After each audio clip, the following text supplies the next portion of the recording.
IKP సెంటర్లు, fax సెంటర్ల సందర్శించడం జరిగింది. ఈ సందర్భంగా మేము గవర్నమెంట్ కు తెలియజేయనిది ఏంటంటే, వర్షాలు పడబట్టి చాలా రోజులైతుంది. ఇప్పటికి వారం రోజుల నుండి 4 సార్లు 3 సార్లు కుప్పలు తడిసి రైతులు చాలా ఇబ్బంది పడుతున్నారు. వాటిని మళ్లీ ఎండబోయలేక మరి మందకొండిగా సాగుతున్నది కొనుగోలు. ఈ కొనుగోలు కేంద్రాలను వీలైనంత తొందరగా, రోజు లారీలు ఎక్కువ వచ్చేటట్టు చూసి తొందరగా జోకినట్టయితే రైతులకు మేలు చేసిన వాళ్ళు అవుతారు.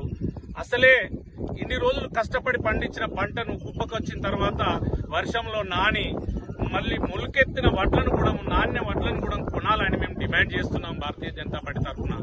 ఒకవేళ ఈ 2-3 రోజులలో కనుక కొడిమ్యాల మండలంలో ఇత్తు లేకుండా కొనుగోలు చేయనట్టయితే మేము రోడ్లెక్కి పెద్ద ఎత్తున ఆందోళన చేయాల్సి వస్తుంది. ఇది మీరు గమనించాలి. మీరు బోనస్ ఇస్తా అన్న మాట దేవుడెరుగు. కమ్సేకం ఈ పండించిన పంటనన్నా వీలైనంత తొందరగా కొనుగోలు చేయాలని మేము డిమాండ్ చేస్తున్నాము. మీరు ఇచ్చిన మాట తప్పిండ్రు. మీరు 15,000 రైతుకు రైతు బంధు ఇస్తా అన్నారు, అది ఇయ్యలే. దానివల్ల నన్ను ఉపశమనం జరుగుతుండే. కౌలు రైతుకి ఇస్తా అన్నారు, ఇయ్యలేదు.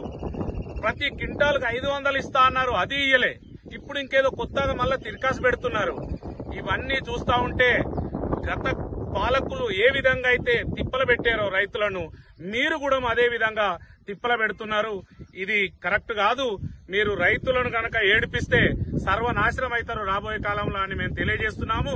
విత్ ఇన్ 2 days లో, అంటే 2 రోజులలో గనక మీరు ఇక్కడ చాలా జాగాల్లో ఐకేపీ సెంటర్లు అయితేనేమి, ఫ్యాక్స్ సెంటర్లు అయితేనేమి, ఏవైనా గానీ కొడిమ్యాల మండలంలో ఏ గ్రామంలో అయినా గానీ ప్రతి ధాన్యం గింజ కొనాలని మేము భారతీయ జనతా పార్టీ కొడిమ్యాల మండల శాఖ పక్షాన డిమాండ్ చేస్తున్నాం.